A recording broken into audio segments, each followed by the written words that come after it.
বিসমিল্লাহির রহমানির রহিম। আসসালামু আলাইকুম। আশা করছি যে যেখানে আছেন ভালো আছেন। আমরাও বেশ ভালো আছি আলহামদুলিল্লাহ।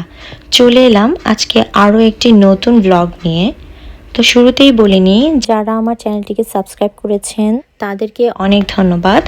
আর যারা এখনও সাবস্ক্রাইব করেননি তারা প্লিজ সাবস্ক্রাইব করে দেবেন, পাশে থাকা বেল বাটনটি বাজিয়ে দেবেন। আর যদি ভালো লাগে তাহলে অবশ্যই একটা লাইক দেবেন। তো এখন সকাল 7টা, চলে এলাম কিচেনে সকালের নাস্তা রেডি করার জন্য। আজকে আমার কিচেনের কিছু কাজ আছে, মিস্ত্রি আসবে, তাই চটজলদি নাস্তা বানানোর কাজটা শেষ করতে হবে। তো আমি এখানে আটাটাকে আগেই মথে রেখেছি। এই তো, যেহেতু আমার হাতে সময় কম তাই একটু বড় বড় করেই আজকে রুটিগুলো বানিয়ে নেব, যাতে তাড়াতাড়ি কাজটা হয়ে যায়। তো এই তো বানিয়ে নিচ্ছি।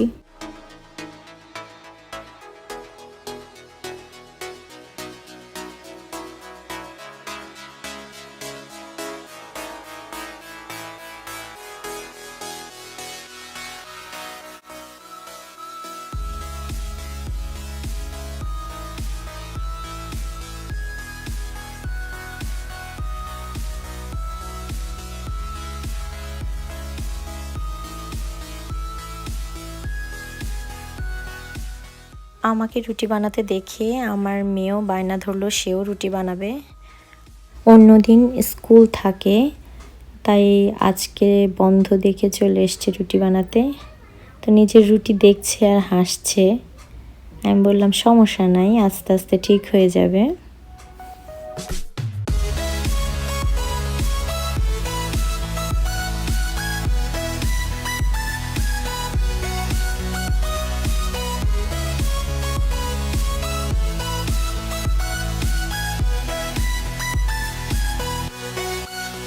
তো এই তো একে একে সবগুলো রুটিকেই সেঁকে নিচ্ছি। আর এগুলো হচ্ছে আমার মেয়ের বানানো রুটি। তো প্রথমটার চেয়ে পরের 3টে ভালোই হয়েছে মাশাআল্লাহ। খুব খুশি হয়ে গিয়েছিল রুটিগুলো দেখে, বলছিল ও শুধু এই রুটিগুলোই খাবে।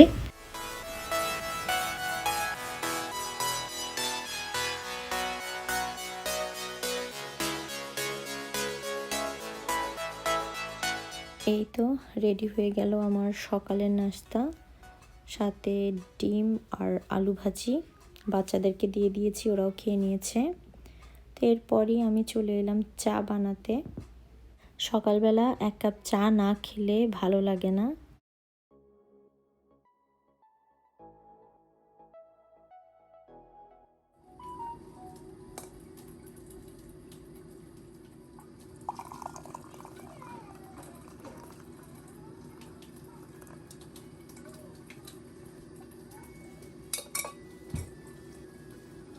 চা খেতে খেতে মিস্ত্রি চলে এসেছিল, তাই সে কিচেনে কাজ করছিল। আর আমি ঘরের অন্যান্য টুকিটাকি কাজগুলো শেষ করে ভাবলাম কিচেনে তো আর এখন যেতে পারবো না, তাই আপনাদের সাথে একটা ডিআইওয়াই শেয়ার করি। তো এইটা হচ্ছে আমার তেলের একটি জার। তো অনেক দিন এমনিতেই ব্যবহার করেছি, তো ভাবলাম আজকে একটু ডিআইওয়াই করি, তাই আপনাদের সাথে সেটা শেয়ার করলাম। যদি ভালো লাগে তবে অবশ্যই কমেন্ট করে জানাবেন। আমি যতটুকু পারি ততটুকুই আপনাদের সাথে শেয়ার করার চেষ্টা করেছি। আপনাদের যদি ভালো লাগে ইনশাআল্লাহ আগামীতে যতটুকু পারি ততটুকুই আপনাদের সাথে শেয়ার করার চেষ্টা করব।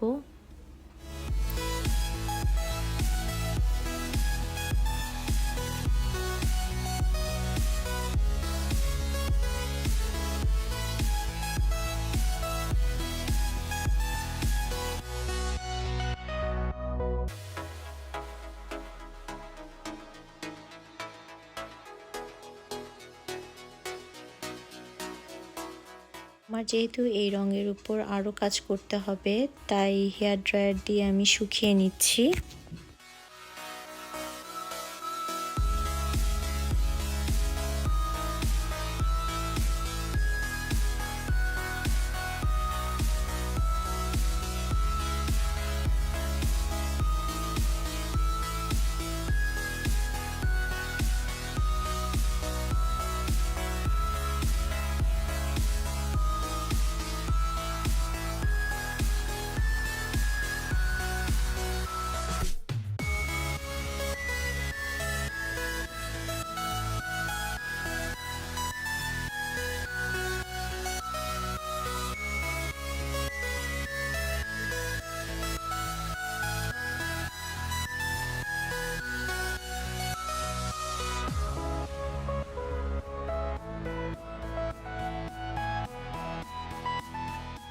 ডাল পাতা দেয়া শেষ, এবার বিভিন্ন রঙের ফুল এঁকে নেব।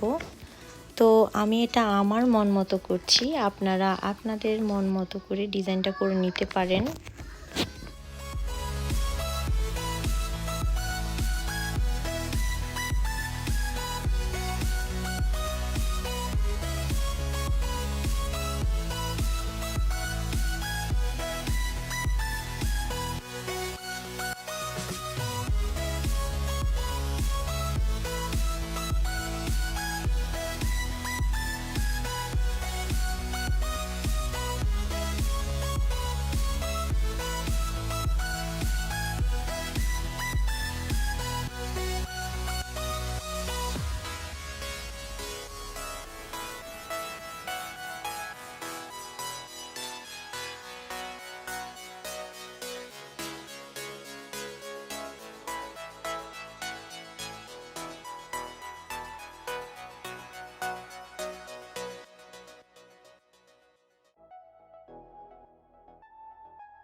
ফুলগুলো করা শেষ, এবার চিকন একটি তুলি নিয়ে ফুলগুলোর মাঝখানে ডট ডট দিয়ে নিব, যাতে ফুলগুলো দেখতে আরেকটু ভালো লাগে।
আমি জানি না আপনাদের কাছে কেমন লেগেছে, যদি ভালো লাগে আমাকে অবশ্যই কমেন্ট করে জানাবেন।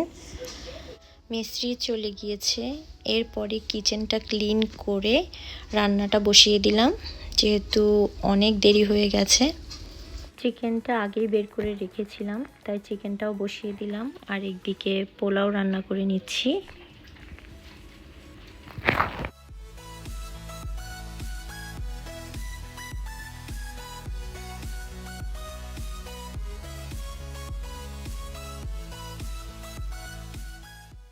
চালটা ভাজা হয়ে গেছে, আমি এখন ফুটন্ত গরম পানি দিয়ে দিলাম। তো এইখানে আমি কোনো পানি মেপে দিইনি। এরপরই আমি দিয়ে দিলাম লবণ আর আদা বাটা। তো অনেকে আদা বাটাটা ভাজার সময় দিয়ে থাকেন, তো আমি চাল ভাজার সময় আদা বাটাটা দেই না, কারণ তখন দিলে দেখি আমি চালটা অনেকটাই নিচে লেগে যায়। তো আমি সবসময় আদা বাটাটা পানিতেই দেই।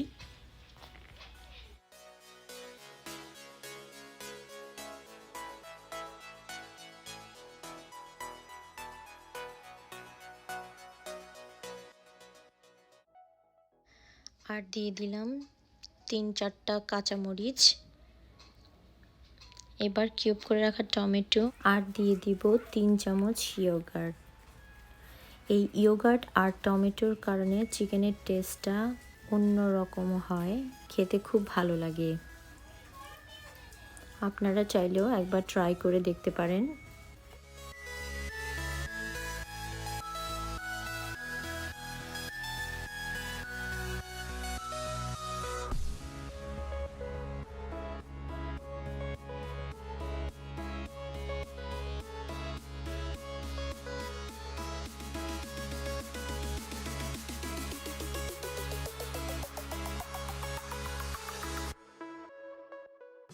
তো চুলোয় রান্না চলছে, আমি এদিকে কিছু অ্যাপেল কেটে নিলাম।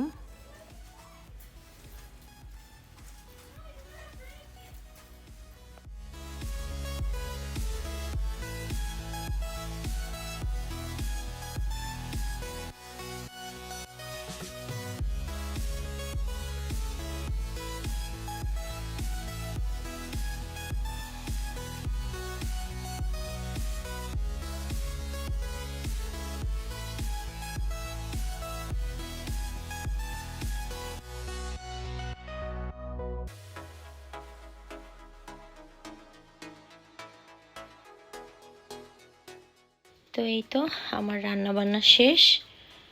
এখানে আছে পোলাও, একদম ঝরঝরা হয়েছে, আর আছে চিকেন। এটাই আমাদের আজকের দুপুরের খাবার। এখন বিকেলবেলা কিছু সিঙ্গারা বানিয়ে নিলাম। আমার বড় ছেলেটা সিঙ্গারা খেতে চেয়েছিল, তো সিঙ্গারাগুলো যখন আমি ভাজবো তেলটা বেশি গরম করা যাবে না, এতে করে সিঙ্গারার গায়ে বাবল ফুটে যায়, দেখতে ভালো লাগে না। তো আমি একটু ডিপ ফ্রাই করে সিঙ্গারাগুলোকে ভেজে নিয়েছি। দেখতে যেমনই হোক, খেতে ভীষণ মজা হয়েছিল সিঙ্গারাটা। তো এইভাবে একে একে সবগুলো সিঙ্গারা ভেজে নেব। তো এই তো আজকে এই পর্যন্তই। সবাই ভালো থাকবেন, সুস্থ থাকবেন, আর যদি ভিডিওটি ভালো লাগে একটা লাইক দেবেন। আল্লাহ হাফেজ।